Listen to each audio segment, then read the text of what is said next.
Comet के physics crash course में आज का हमारा टॉपिक है काइनेमेटिक्स।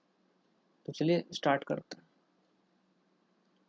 फर्स्ट ऑफ ऑल मैं ये बताना चाहूँगा कि ये जो आपको हैंड रिटन नोट्स दिख रहा है, इसको देने का पर्पज़ मेरा सिर्फ ये है कि जो आपको प्रिंटेड नोट्स होता है वो बहुत ही ज़्यादा लेंदी होता है और उसमें हर एक टर्म का डेफिनेशन होता है। जैसे कि आपको उसमें वेलोसिटी का डेफिनेशन होगा, स्पीड का डेफिनेशन होगा, एक्सेलरेशन का डेफिनेशन होगा, एवरेज स्पीड का वेलोसिटी का डेफिनेशन होगा, इंस्टेंटेनियस वेलोसिटी का डेफिनेशन होगा, हर एक टर्म का डेफिनेशन होगा।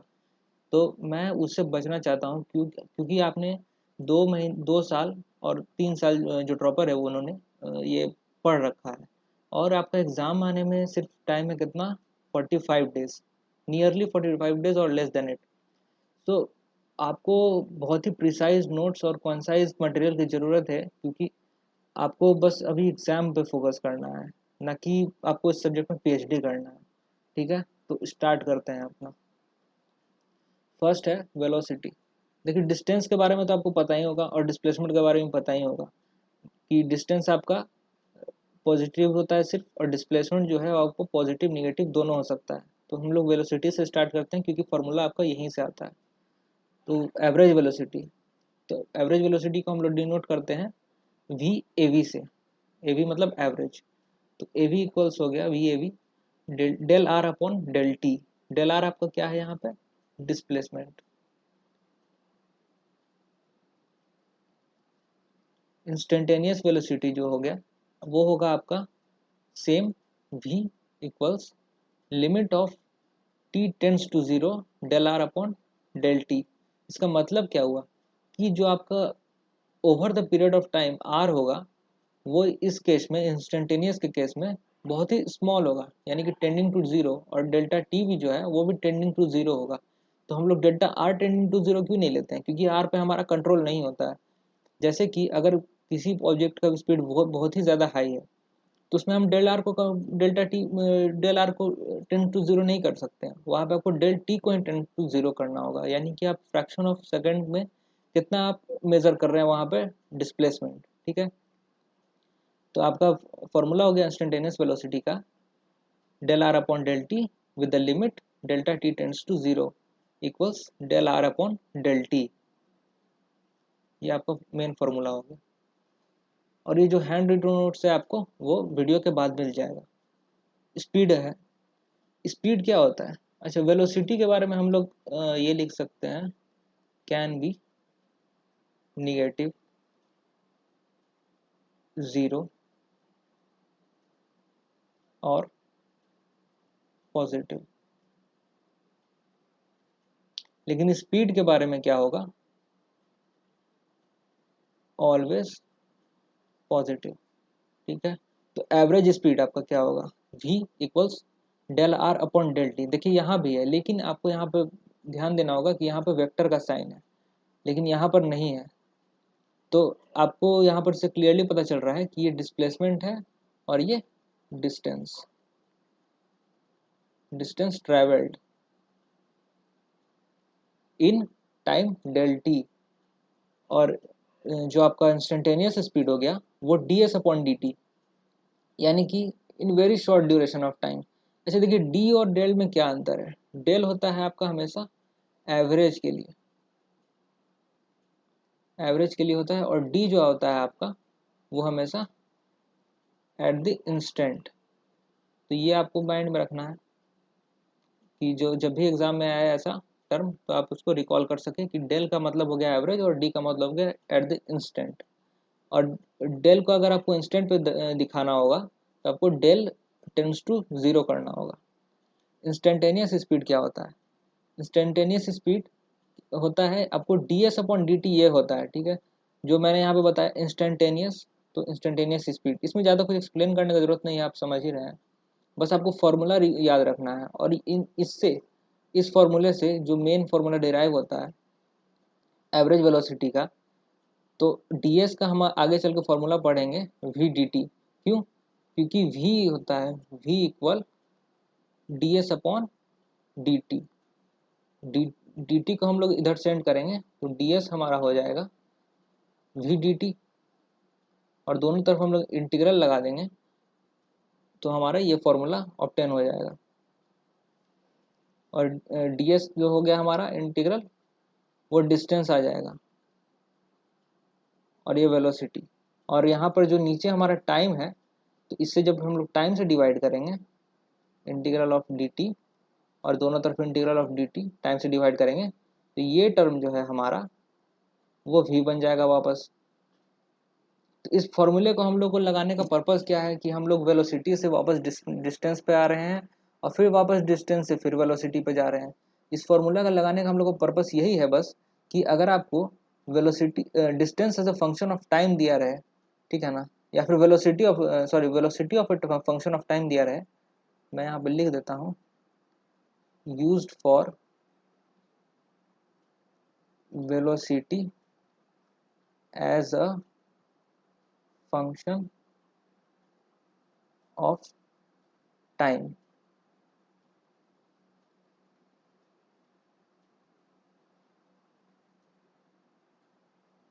Velocity as a function of time जब दिया रहे आपको, तभी आपको ये फॉर्मूला यूज करना है, और इसीलिए मैंने इंपॉर्टेंट मार्क कर रखा है। थर्ड है हमारा एक्सेलरेशन, ठीक है। एक्सेलरेशन के बारे में भी आपको इसका डेफिनेशन पता है कि स्पीड बाय टाइम होता है। मैं यहाँ पर सिंपलेस्ट वे में आपको बताना चाह रहा हूँ बस, और आपको फार्मूला याद करा रिकॉल कराना चाह रहा हूँ, ठीक है। तो एवरेज एक्सेलरेशन हो गया आपका A equals del V upon del T, यानी कि जो आपका एवरेज वेलोसिटी है, यानी कि, या फिर हम लोग लिख सकते हैं change in velocity by time taken. और यही आपका जो इंस्टेंटेनियस हो जाएगा, वो हो जाएगा आपका A equals del V upon del T with the limit delta T tends to zero equals D we by D T. और D we by D T को हम लोग लिख सकते हैं we D we by D S. तो ये कैसे आया, इसको हम लोग देखते हैं। तो सबसे पहले ए इक्वल्स हो गया आपका d v upon D t. हम लोग क्या करते हैं, इसको डी एस से न्यूमरेटर और डी एस से डिनोमिनेटर में डिवाइड करते हैं। तो ये क्या होगा, d S upon D t. इससे आपको क्या याद आ रहा है, बचपन में हमने कभी पढ़ा था कि D S upon D T आपका डी वी होता है, सॉरी वी होता है। तो इसको हम लोग लिख सकते हैं we D v upon D s, और ये हो गया आपका ए। तो बस यही छोटा सा एक डेरिवेशन था इस फॉर्मूला का, जो कि आपको याद रखना है। और नेक्स्ट फॉर्मूला भी हम लोग इसी पे बेस्ड है, जो कि हमारा ये वाला है, इस पर हम लोग बाद में आएंगे। तो basic formula for motion in a plane, तो ये भी फार्मूला हम लोग 8 क्लास से ही पढ़ते आ रहे हैं, v equals you plus A T, जहाँ पे v आपका फाइनल वेलोसिटी होगा, u आपका इनिशियल वेलोसिटी होगा, a हमारा कांस्टेंट एक्सेलरेशन होगा। यहाँ पे आपको ध्यान देना होगा, कांस्टेंट एक्सेलरेशन होगा। यानी कि अगर किसी क्वेश्चन में, पर्टिकुलर क्वेश्चन में दो एक्सेलरेशन दे रखा है a1 a2, तो हम लोग दोनों के लिए सेपरेट फार्मूला लगाएंगे। फार्मूला सेपरेट फार्मूला का मतलब दोनों का अलग अलग सॉल्यूशन होगा, ठीक है। यानी कि केस 1 में हमारा a1 हो जाएगा यूज़, और केस 2 में a2 हम लोग यूज़ हो जाएगा। दोनों में आपको साथ में यूज़ कभी नहीं करना है। और t हमारा हो गया टाइम कंज्यूम्ड। तो v equals you plus A T और s equals you T plus half A T square. दोनों का प्रूफ जो है वो आपको किसी बुक में मिल जाएगा। मैं यहाँ पर प्रूफ किसी फॉर्मूला का नहीं करने जा रहा हूँ, बस जहाँ पे आपको मुझे ज़रूरत लगेगा कि इसके प्रूफ से आपको क्वेश्चन टैकल हो सकता है, वहाँ पे मैं करवाऊंगा। और थर्ड जो है आपका v square minus you square equals to a s, यानी कि फाइनल वेलोसिटी का स्क्वायर माइनस इनिशियल वेलोसिटी का square equals 2 times distance into acceleration, ठीक है। हाँ, और हमारा जो मेन फार्मूला था, जो हम पिछले स्लाइड में डिस्कशन कर रहे थे, तो v equals D r by D T, और उसी का ये भी एक एक्सटेंशन है, और ये वाला भी। दोनों एक्सटेंशन आपको हमेशा याद रखना है, क्योंकि क्वेश्चन यहीं से आएंगे। क्वेश्चन आपको इन सब फॉर्मूला से कभी कहीं नहीं आएंगे, क्योंकि आपका कॉमेड के जो एग्जाम हो रहा है, या फिर कोई भी एग्जाम, जेई मेन हो गया, कॉमेड के हो गया, या फिर यूपीएसई हो गया, या फिर कोई भी स्टेट इंजीनियरिंग एग्जाम होगा, वो आपको कभी भी v equals r by t ये कभी नहीं पूछेगा।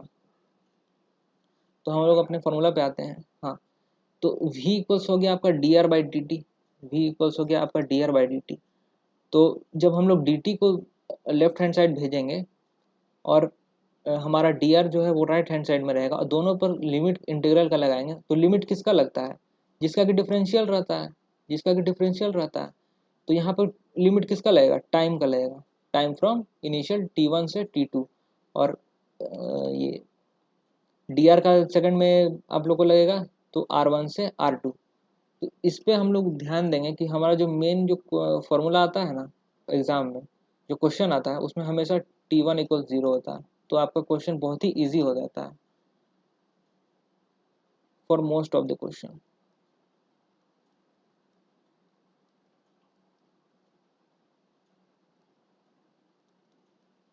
तो ये आप लोग को ध्यान रखना है, लेकिन फिर भी जो फॉर्मूला है आपका मेन फ्रॉम t1 से t2 और r1 से r2 ये याद रखना है। और ये वाला जो पॉइंट है ये बहुत ही ज़्यादा इंपॉर्टेंट है, क्योंकि क्वेश्चन जो है यहाँ से भी आते हैं, क्योंकि ये सब जो है आपका एप्लीकेशन है। तो क्या हो रहा है इस फॉर्मूला में? एरिया अंडर, एरिया का मतलब सबसे पहले क्या दिमाग में आता है? इंटीग्रेशन।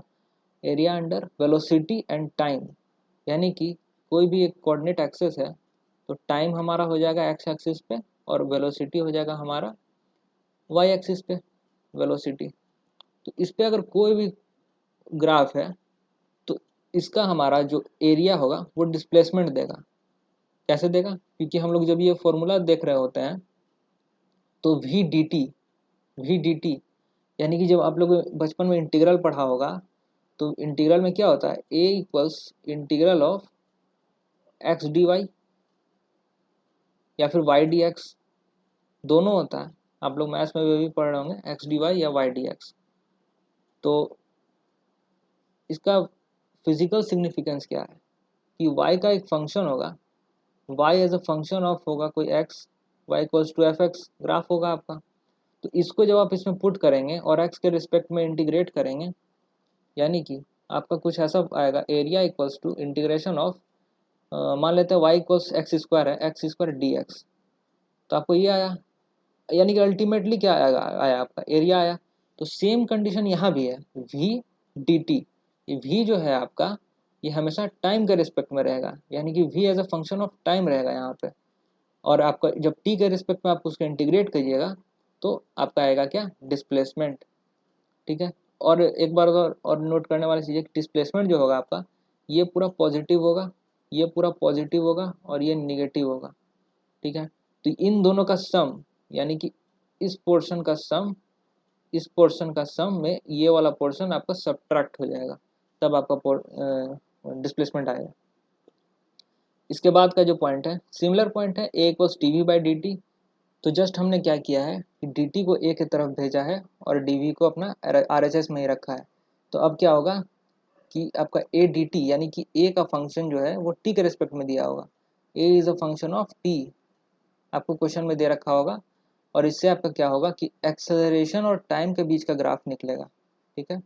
यानी कि इस कंडीशन में आपका, ये आपका इसका कंडीशन था और इस कंडीशन में आपका एक्सेलरेशन और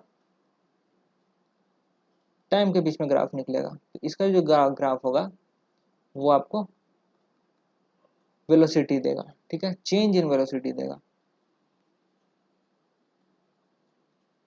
नाउ ये वाला जो फॉर्मूला है बहुत ही इंपॉर्टेंट फॉर्मूला है। इसका डेरिवेशन कैसे आया? ए इक्वल टू, हम लोग को पता है A equal to D we by D T, by D T. और इसमें हम लोग क्या करते हैं? मल्टीप्लाई करते हैं D S upon D S. तो क्या हो जाएगा आपका? D S upon D T आपका वी हो जाएगा।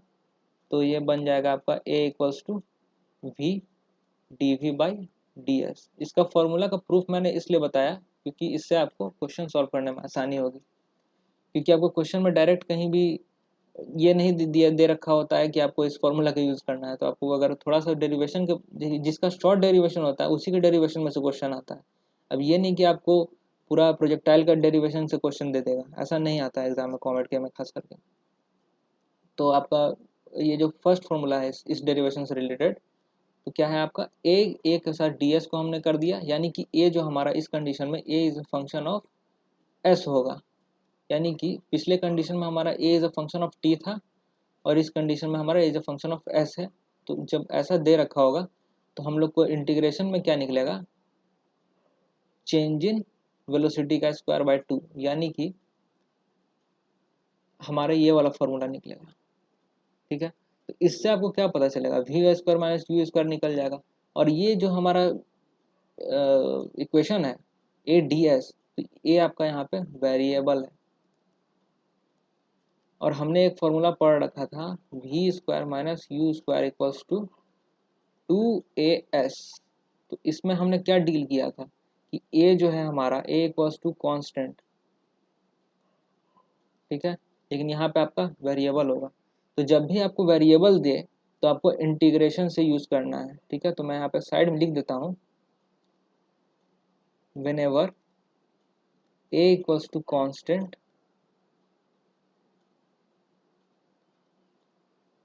use formula।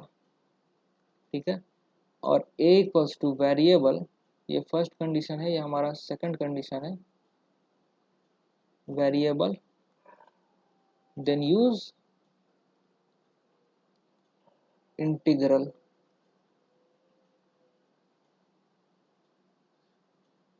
तो ये भी आपको हमेशा याद रखना है। थर्ड है हमारा अब आ गया आपका प्रोजेक्टाइल मोशन। ठीक है, प्रोजेक्टाइल मोशन में बेसिक तो आपको पता ही होगा कि u equals to initial velocity, theta equals to initial angle of projection. तो ये सब में टाइम नहीं वेस्ट करेंगे, हम लोग सीधे जानेंगे इसका फॉर्मूला और वैल्यूज। तो t हमारा हो गया 2u sine theta by G.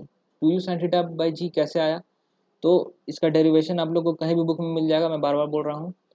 तो ये जो टू है, टू है ये टोटल टाइम है। ठीक है, तो टोटल टाइम यानी कि u sine theta in the up side, up side में आपको u sine theta by g लगेगा, और डाउन साइड में भी आपको u sine theta by g लगेगा।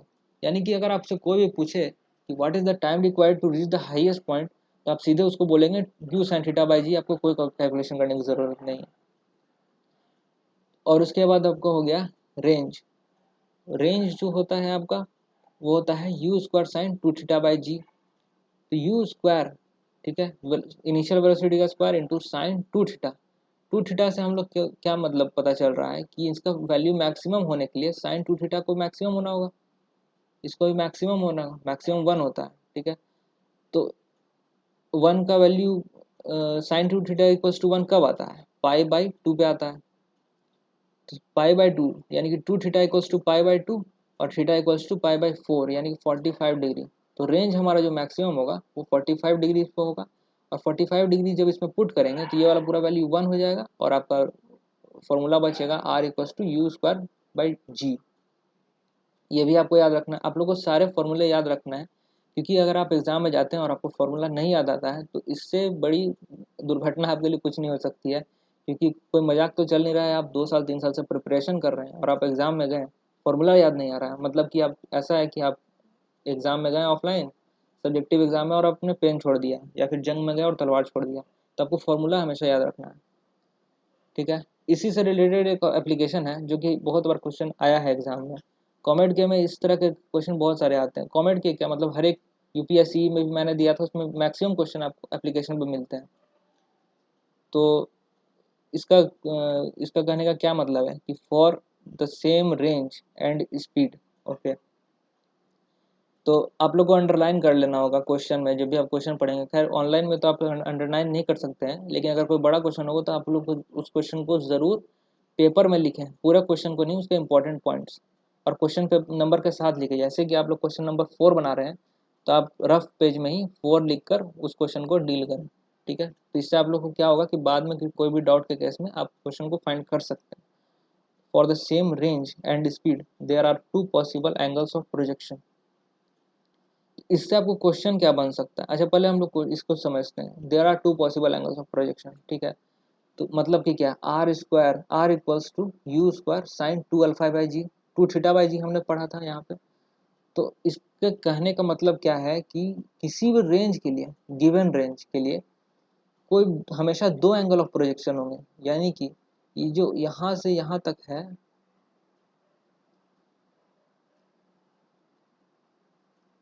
ये जो आर रेंज है, इसके लिए आपको हमेशा दो एंगल ऑफ प्रोजेक्शन होंगे, यानी कि एक अल्फा और एक बीटा, और दोनों से ही हम लोग को सेम रेंज मिलेगा। और उन दोनों के बीच का रिलेशन क्या होगा, alpha plus beta equals to 90 degree. यानी कि इससे आपको शॉर्ट क्वेश्चन आ सकता है कि what is the range, what is the angle of projection, what will be the, या फिर alternate angle of projection with respect to a given range. या फिर अब आपको रेंज ही दे देगा कंफ्यूज करने के लिए, जैसे कि रेंज इक्वल्स टू 13 मीटर, और आप फिर 13 मीटर पर कैलकुलेट करना शुरू कर देंगे, लेकिन ऐसा करना नहीं होता है। With a given range having initial angle of projection being let's say 65 degree. ठीक है, अब आप क्या करेंगे कि आर लेंगे, इसमें आप वैल्यू पुट करेंगे। आपको यू तो दे नहीं रखा होगा, हो सकता है आपको और कंफ्यूज करने के लिए यू भी दे दे, तो आप लोग यू भी ले लेंगे। और फिर आप करेंगे क्या उसका, ये भी तो है, आप करेंगे क्या। आपको तो फिर वापस आर का वैल्यू आपने पुट कर लिया, यू का वैल्यू पुट कर लिया, साइन टू अल्फा का वैल्यू पुट कर लिया, जी का वैल्यू पुट कर लिया। अच्छा, साइन टू अल्फा का वैल्यू आप लोग कैसे पुट करेंगे, अगर 30 डिग्री 60 डिग्री रहा तो आप कर लेंगे, 65 डिग्री में कैसे करेंगे, नहीं कर पाएंगे। तो आपको ये वाला फॉर्मूला याद रखना होगा कि alpha plus beta equals to 90 degree.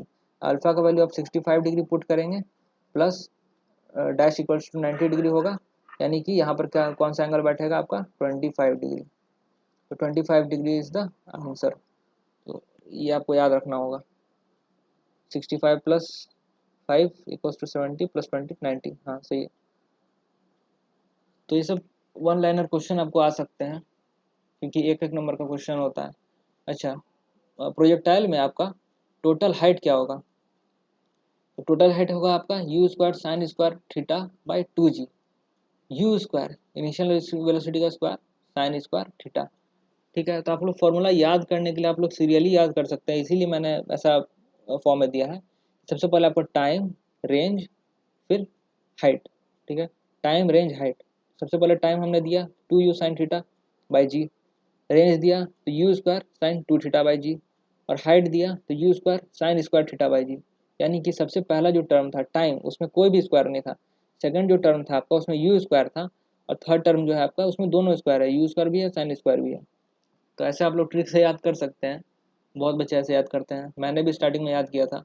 और हाँ, इसको जब डील करेंगे तो आप लोग देख सकते हैं कोई वेरिएबल टर्म जो है सिनोसोइडल फंक्शन है यहाँ पे साइन स्क्वायर थीटा। तो सिनोसोइडल फंक्शन है आपका, सिनोसोइडल का स्क्वायर है, तो आप लोग क्या करेंगे मैक्सिमाइज करने के लिए साइन स्क्वायर थीटा को 1 पुट कर देंगे, तो थीटा आपका हो जाएगा π/2। डन। तो मैक्सिमम आपका थीटा हो गया π/2, और π/2 पे मैक्सिमम वैल्यू आपका 1 था, तो एच मैक्स आपका हो गया direct you square by 2g।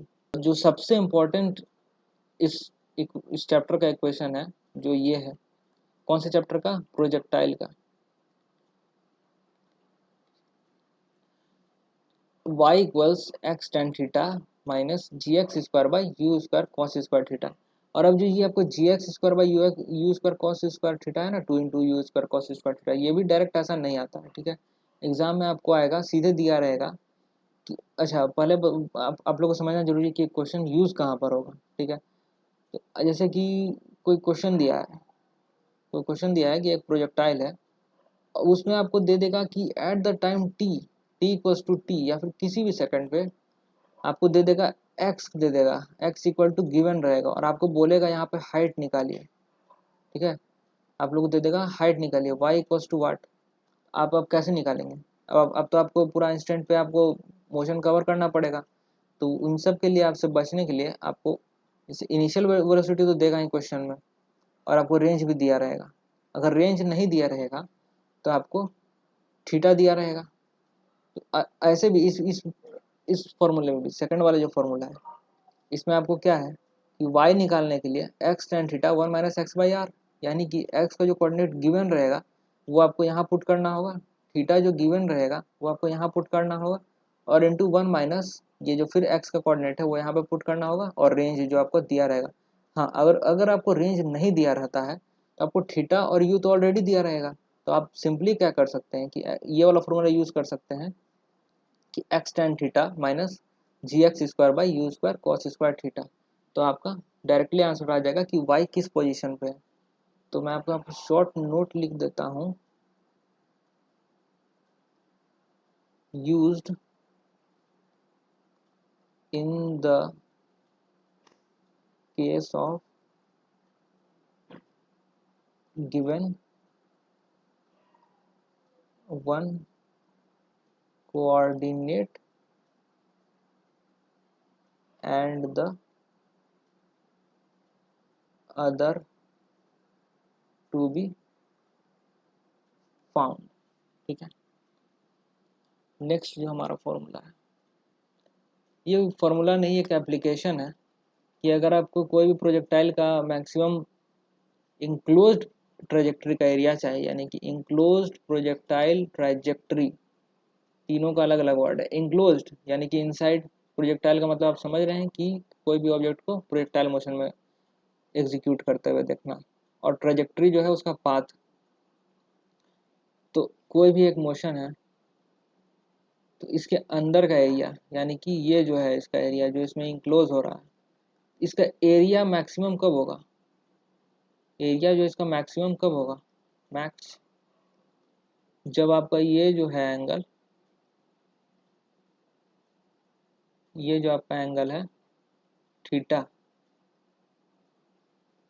Theta equals to 60 degree पे ए इक्वल्स टू मैक्स होगा। बस आपको ये याद रखना है क्योंकि इससे भी डायरेक्ट क्वेश्चन आया है एग्जाम में, इसीलिए हम लोगों ने अब इसको एप्लीकेशन में इंक्लूड करना स्टार्ट कर दिया है। पहले हम लोग इसका प्रूफ देखते थे, लेकिन अब याद रखने की चीज़ है ये। ठीक, और ये जो है हमारा जो एक कभी कभार आ जाता है एग्जाम में, कॉमेट के में तो ज़्यादा पूछा नहीं जाता, लेकिन फिर भी कभी कभी आया है एग्जाम में। तो solution of a motion on an inclined plane, ये आपको जेई एडवांस का फेवरेट है, हमेशा हर साल आता है, जेई मेंस में भी हर साल आता है, लेकिन बहुत कम ही इजी क्वेश्चन आता है। ठीक, तो इसमें हम लोग सॉल्यूशन कैसे करेंगे, स्टेप बाय स्टेप चलते हैं। सबसे पहले आपके पास डायग्राम दिया रहेगा, डायग्राम आपका दिया रहेगा, नहीं दिया रहेगा आपको बनाना होगा। तो take the incline as an X axis, सबसे पहला आप लोग का स्टेप होगा। तो हमारा जैसे हम लोग कन्वेंशनल क्या करते हैं, एक्स एक्सिस को इसको मानते हैं, लेकिन यहाँ पे ऐसा नहीं करना है, ऐसा नहीं करना है। आप लोग को जिस जिस प्लेन पर आपको प्रोजेक्शन हो रहा है, जिस प्लेन पर आपका मोशन का गेम चल रहा है, उस प्लेन को ही आपको एक्स एक्सिस मानना होगा। इससे कैलकुलेशन बहुत ही ईजी हो जाता है आगे में। Divide G into components, second step, dividing G into components, यानी कि जी हमारे हमेशा हमारा ग्राउंड की तरफ होता है, ये पता है, लेकिन इसको कंपोनेंट में डिवाइड करना होगा। कंपोनेंट में किसके क्यों करना होगा और क्यों करना होगा ये बताता हूँ। कि जब आप इसको इस पॉइंट पे जी अप्लाई करेंगे, अगर आप डायरेक्ट जी ले लेते हैं तो तो आपका क्या होगा कि जो एक्स के रेस्पेक्ट में हम लोग मोशन को स्टडी कर रहे होंगे तो वहाँ पे जी नहीं लगेगा, जी का एक कंपोनेंट लगेगा। जैसे कि यहाँ पर अगर ऑब्जेक्ट है, ऐसे ऑब्जेक्ट तो इस पाथ को फॉलो करेगा, लेकिन हम लोग यहाँ पर कंसिडर कर रहे होते हैं अभी कि जी जो लगता है वो हमेशा ग्राउंड के अलोंग लगता है, लेकिन हम लोग जो भी मोशन कंसिडर करके इक्वेशन लिखते हैं वो अपना एक्सिस के अकॉर्डिंग लिखते हैं, ना कि किसी थर्ड रेफरेंस के अकॉर्डिंग लिखते हैं। यहाँ पे ग्राउंड हमारा थर्ड रेफरेंस है, और हम लोग जो रेफरेंस ले रहे हैं वो हमारा न्यू कोऑर्डिनेट एक्सेस है, जो कि अलोंग द इंक्लाइन है ना, अलोंग द इंक्लाइन। तो इंक्लाइन के अलोंग लेंगे तो जी हो गया ये, और ये जो हमारा थीटा एंगल जो इंक्लाइन बना रहा था ग्राउंड से, थीटा बना रहा था इंक्लाइन ग्राउंड से, ये आपको हमेशा याद रखना हो। कंफ्यूज अगर आप कर गए तो पूरा क्वेश्चन गलत कर बैठेंगे कि थीटा बना रहा है ग्राउंड से इंक्लाइन, और अल्फा बना रहा है इंक्लाइन से ऑब्जेक्ट का इनिशियल वेलोसिटी। तो आपका जो विथ रेस्पेक्ट टू ग्राउंड जो आएगा, विथ रेस्पेक्ट टू ग्राउंड जो होगा, initial velocity equals to theta plus alpha होगा।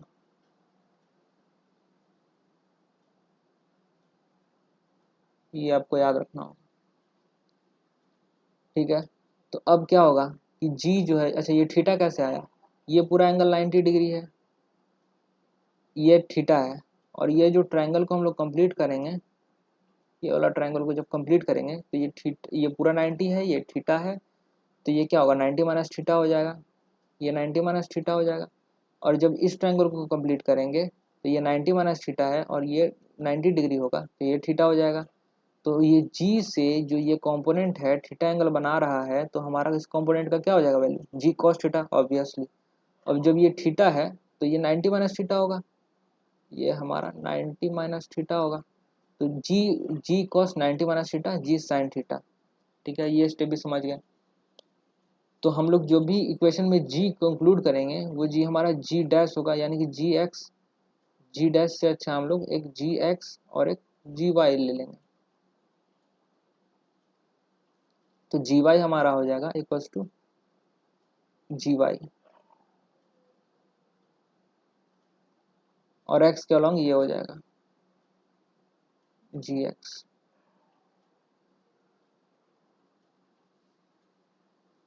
थर्ड इक्वेशन, थर्ड स्टेप जो है हमारा वो है right the equation of motions with respect to new axis. अब क्या है, जो मैंने अभी बताया कि जो आप इक्वेशन मोशन का इक्वेशन लिखेंगे, जैसे कि जो हमने इक्वेशन लिखा t equals u square sine two theta by g, या फिर जो भी इक्वेशन हमने लिखा वो जी का कंपोनेंट के रिस्पेक्ट में लिखेंगे। यानी कि अगर कोई भी इक्वेशन रहेगा उसमें हम लोग जो मोशन कंसिडर करेंगे अलोंग एक्स और अलोंग वाई, तो इसे मैं यहाँ लिख देता हूँ कि इसका मतलब क्या है कि फॉर मोशन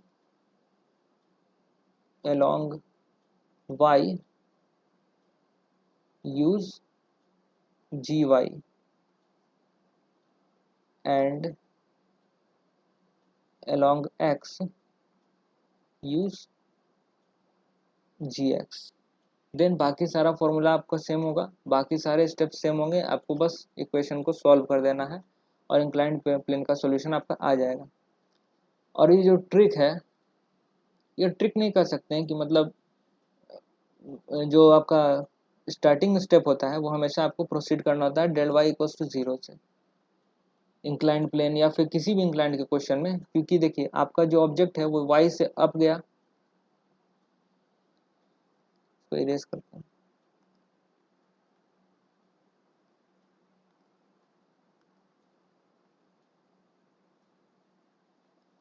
वाई से अप गया यहाँ पे, यहाँ तक मैक्सिमम पॉइंट तक, और उसके बाद देखिए आपको वो ऑब्जेक्ट नीचे आ रहा है, ऑब्जेक्ट नीचे आ रहा है, यानी कि वापस नीचे आ गया कहाँ पे, y इक्वल्स टू जीरो पे, y इक्वल्स टू जीरो पे वापस आ गया। तो आपको क्या करना होगा, y इक्वल्स टू जीरो पे ही से ही इक्वेशन स्टार्ट करना होगा,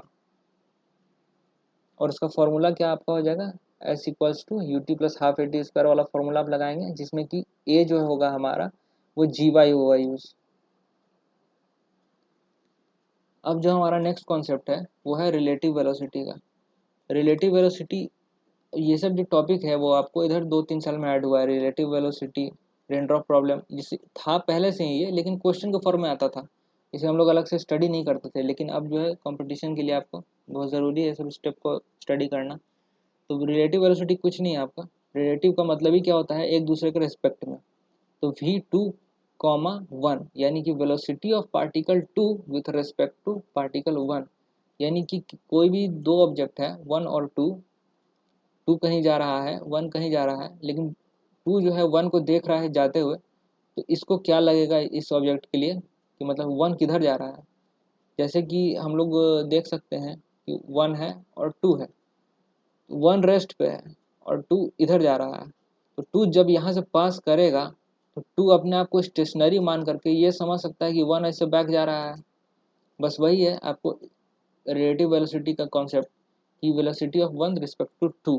अब इसका क्वेश्चन हम लोग सॉल्व करेंगे तभी ज़्यादा समझ में आएगा, ऐसे हम लोग रिलेटिव वेलोसिटी को ज़्यादा डील नहीं कर सकते हैं। नेक्स्ट है आपका रेनड्रॉप प्रॉब्लम्स। ठीक है, तो रेनड्रॉप प्रॉब्लम्स क्या होता है, इसका मतलब ही समझ में आ रहा है कि रेन ड्रॉप का यहाँ पे फंडा है। तो velocity of rain with respect to man, with respect to का मतलब आपका हो गया रिलेटिव वेलोसिटी। तो V R M equals to V R minus V M. V M जो होगा हमारा अल्फा इंटू आई कैप मैंने क्यों लिया है, क्योंकि जो मैन है वो हमेशा रोड पर चलेगा, रोड पर चलेगा। एडवांस के क्वेश्चन में आपको मैन जो है वो स्टेयर से भी उतरते हुए हो सकता है, तो आपको उतना डिटेल में डील नहीं करना है। तो मैन जब रोड पर चलेगा तो हम लोग इसका रोड पे भी एक ही डायरेक्शन में चलेगा वो। अब इसका हम लोग एक डायरेक्शन को जो है उसका मैग्नीट्यूड हम लोग अल्फा मान सकते हैं, और एक्स एक्सिस अगर रोड मानते हैं तो ये आई कैप हो जाएगा। तो इसी तरह वी एम जो है हमारा अल्फा इंटू आई कैप हो गया। और जो रेन होती है वो तो हमेशा टू डायमेंशनल होती है, मतलब टू डायमेंशनल कहने का मतलब है कि वो या तो परपेंडिकुलर गिरेगा ह्यूमन के हेड पे, या तो किसी एंगल पर गिरेगा।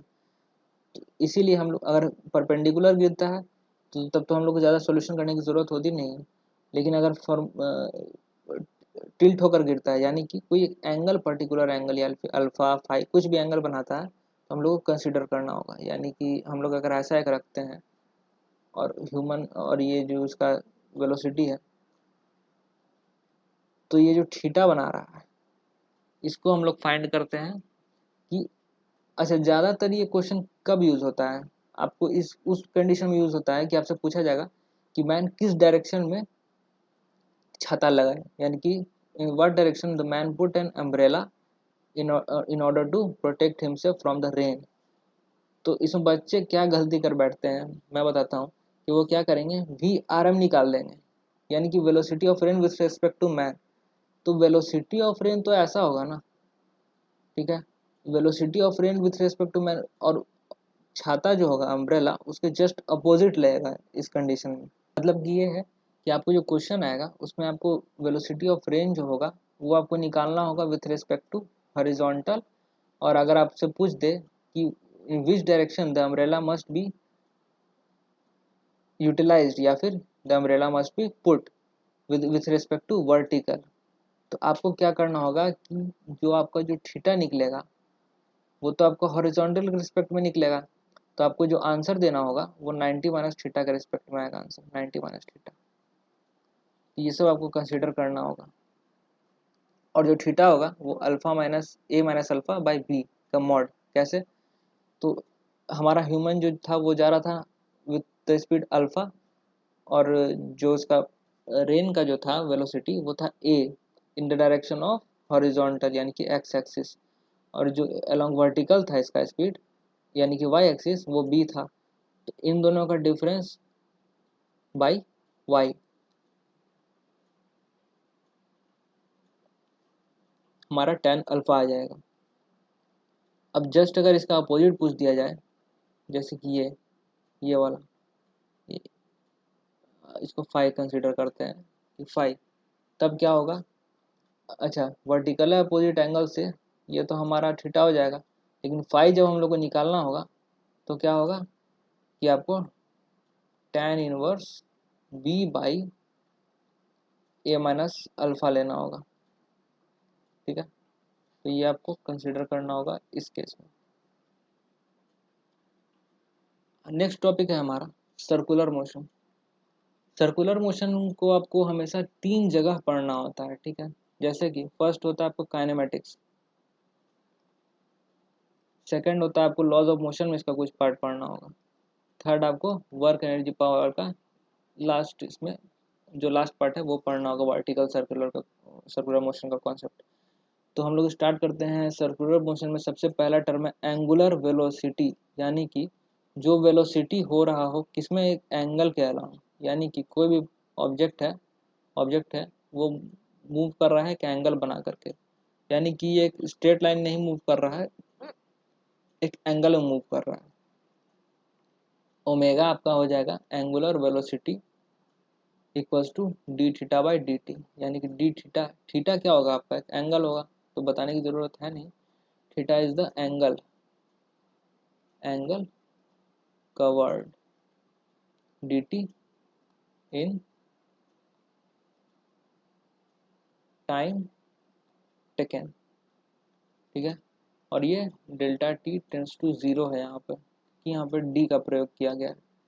और जो हमारा एवरेज एंगुलर वेलोसिटी होगा, अच्छा ये इंस्टेंटेनियस था आपका, इंस्टेंटेनियस था, और यहाँ पे एवरेज जो है हमारा delta theta upon delta T, यानी कि चेंज इन एंगुलर डिस्प्लेसमेंट या फिर angular displacement with respect to change in time. तो ये भी आपका हमेशा पॉजिटिव होगा,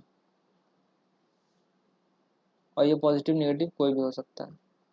और यहाँ पे है हमारा एंगुलर एक्सेलरेशन। एंगुलर एक्सेलरेशन हमारा क्या होगा? एक्सेलरेशन का मतलब हम लोग समझ रहे हैं कि v बाई टी का कुछ कॉन्सेप्ट आएगा, लेकिन जब हमारा एंगुलर लग जाता है तो v हमारा ओमेगा में कन्वर्ट हो जाता है, और alpha equals to D omega by D T. ऐसे फिगर में हम लोग क्लियरली देख सकते हैं कि t बराबर 0 पे पॉइंट एक्स एक्सिस पे है, और एक सर्कल हम लोग ने लिया है 0,0 पे, उसका ओरिजिन है, और ये कोई डिस्टेंस है x1 मान लेते हैं इस डिस्टेंस को। तो इस डिस्टेंस पे हमारा ऑब्जेक्ट रोटेट कर रहा है along with respect to origin. ठीक है, जब ये थीटा डिस्टेंस कवर करेगा एट द टाइम टी, यानी कि इसको t इक्वल्स टू 0 से t इक्वल्स टू टी पे जाने में थीटा का समय लगा, और जो इसका एवरेज स्पीड था, स्पीड यानी कि इसका जो नॉर्मल वेलोसिटी था, यानी कि हर पॉइंट पे, जैसे इस पॉइंट पे आप ऑब्जेक्ट रहेगा तो इस पॉइंट पे आपका नॉर्मल नहीं, टेंजेंशियल वेलोसिटी आपको कंसिडर किया जाएगा। तो एंगुलर एक्सेलरेशन आपका हो जाएगा alpha equals to D omega by D T. आपको क्वेश्चन क्लियर करवाया जाएगा जिससे आप लोग को ज़्यादा कॉन्सेप्ट क्लियर होगा। और जो बेसिक फॉर्मूले हैं हमारे इसके, वो omega equals to omega naught plus alpha T, यानी कि U equals to V plus A T, sorry V equals to U plus A T. तो ओमेगा जो है आपका, omega equals to final angular velocity, और ओमेगा नॉट जो है आपका, वो आपका इनिशियल है, इनिशियल एंगुलर वेलोसिटी। और अल्फा आपका जो है, alpha equals to angular acceleration, और टी इक्वल्स टू है टाइम टेकन। ठीक, अब हमारा एस का जो फॉर्मूला था, S equals to U T plus half A T square, तो एस की जगह हमारा आ गया डेल्टा थीटा, यानी कि एंगल कवर्ड। बस दोनों बेसिक फॉर्मूले हैं, आपको बस साइन चेंज करके सॉल्यूशन दे देना। और V square minus you square equals to 2as, उसी का हमारा सर्कुलर मोशन में फॉर्मूला है omega square equals to omega naught square plus 2 into alpha into delta theta. और वी और ओमेगा के बीच में हमारा रिलेशन होता है omega equals to V upon R, इसी का एक्सटेंशन है हमारा यहाँ लिखा हुआ V equals to are omega, यानी कि दोनों सेम ही है फॉर्मूला। अच्छा, और जो सबसे इम्पोर्टेंट पॉइंट है जिसमें बच्चे कंफ्यूज करते हैं सबसे ज़्यादा, वो होता है रेडियल एक्सेलरेशन और टेंजेंशियल एक्सेलरेशन। तो इसमें कंफ्यूजन करने की कोई बात नहीं है, मैं आपको बस एक चीज़ बताता हूँ जो आपको याद रखना है। रेडियल, रेडियल का मतलब क्या है? रेडियस अलोंग, अलोंग रेडियस, ठीक है। और ए सेंट्रीपिटल, सेंट्रीपिटल और सेंट्रीफ्यूगल का मतलब क्या होता है कि कोई भी सर्कुलर मोशन में ऑब्जेक्ट है तो उस पर फोर्स लगेगा अंदर की तरफ सेंट्रीपिटल और बाहर की तरफ सेंट्रीफ्यूगल। तो ये जो अंदर के फोर्स तरफ फोर्स लगा, यही तो आपको रेडियस के अलोंग लग रहा है। तो बस रेडियल जो होगा एक्सेलरेशन वही सेंट्रीपिटल एक्सेलरेशन होगा, और इसका वैल्यू होगा आपका वी स्क्वायर बाई आर। फिर से मैं रिपीट करता हूँ कि जो रेडियस की तरफ एक्सेलरेशन लेगा या फिर सेंट्रीपिटल फोर्स के तरफ एक्सेलरेशन होगा, वो दोनों सेम होगा, और उसका वैल्यू होगा वी स्क्वायर अपॉन आर। क्योंकि हमने ये भी पढ़ा था कि सेंट्रीपिटल फोर्स जो होता है आपका, या फिर सेंट्रीफ्यूगल फोर्स एफ जो होता है, यह होता है आपका M V square by are.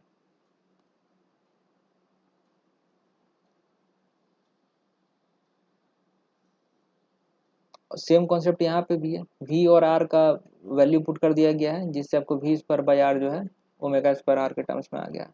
अच्छा, और जो टेंजेंशियल है इसका फिजिकल सिग्निफिकेंस बच्चे बहुत लोग नहीं समझ पाते हैं, तो ये मैं आपको बताता हूँ कि टेंजेंशियल जो होता है वो किसी भी सर्किल में टेंजेंट के अलॉग लगता है, ठीक है। टेंजेंशियल जो होगा आपका टेंजेंट के अलॉन्ग लगेगा। तो टेंजेंट के अलॉन्ग क्या लगेगा? अच्छा, कोई भी एक ऑब्जेक्ट है इस पॉइंट P पर, तो इस पर टेंजेंशियल फोर्स क्या लगेगा, वही तो हम लोग को निकालना है। और जो वेलोसिटी होगा आपका इस पॉइंट पर, जो वेलोसिटी होगा, वेलोसिटी की मैं बात कर रहा हूँ, वो किस कहीं अंदर की तरफ होगा, क्योंकि इसका एक कंपोनेंट होगा बाहर की तरफ और एक कंपोनेंट होगा अंदर की तरफ। लेकिन जो इंस्टेंटेनियस स्पीड होगा इसका, इंस्टेंटेनियस की बात मैं आप कर रहा हूँ, इंस्टेंटेनियस जो होगा वो तो बाहर की तरफ होगा ना। और एक फोर्स लग रहा होगा सेंट्रीपिटल फोर्स, जिसको अंदर खींच रहा होगा, जिसके कारण कि ये एक सर्कुलर मोशन एग्जीक्यूट कर पा रहा है। तो टेंजेंशियल जो एक्सेलरेशन होगा वो टेंजेंट के अलॉन्ग होगा, और जो रेडियस की तरफ एक्सेलरेशन होगा वो रेडियल होगा एक्सेलरेशन, और उसी को हम लोग बोलते हैं सेंट्रीपिटल एक्सेलरेशन। और इसका जो वैल्यू होता है अल्फा आर होता है। अच्छा, ये अल्फा आर कहाँ से आया? तो अल्फा आर जो है हमारा वो एक डेरिवेशन होता है ई के टर्म्स में, तो उस पर हम लोग बात नहीं करेंगे। आप लोग को बस सिंपल सा फॉर्मूला है A T equals to alpha into R, ये आपको याद रखना है। और जब आप ये याद रखेंगे तो मैंने आपको बताया था कि a equals to D we by D t, similarly यहाँ पे alpha equals to D omega by D t हो गया, और आर का हमने आर रख दिया। ठीक है, तो अब इसको तब हम लोग यूज़ करेंगे जब ओमेगा हमारा दिया रहेगा टी के टर्म्स में, और आर दिया रहेगा, तो हम लोग एक्सेलरेशन निकाल लेंगे, टेंजेंशियल एक्सेलरेशन। और इसी को हम लोग एक और तरीके से लिख सकते हैं कि D by D T of V का मॉड। जस्ट इसका मतलब क्या हुआ, इसका फिजिकल सिग्निफिकेंस मैंने जो बताया बस वही है इसका मीनिंग। यानी कि वेलोसिटी जो होगा आपका इस किसी मोमेंट पर, वो टेंजेंट के अलॉन्ग होगा, और उसका जब हम लोग मॉड लेकर के डिफ्रेंशिएट कर देंगे टाइम के रिस्पेक्ट में, तो हमारा टेंजेंशियल एक्सेलरेशन मिल जाएगा। इसलिए आपको फार्मूला हमेशा याद रखना है, क्योंकि आप हर बार इसका डेरिवेशन रिकॉल नहीं कर सकते हैं। अब इसके बाद हम लोग क्वेश्चंस पे आ जाएंगे, और हम लोग हर तरीके के क्वेश्चन सॉल्व करेंगे, जिससे कि आपका बाकी का कॉन्सेप्ट जो है वो क्लियर हो सके।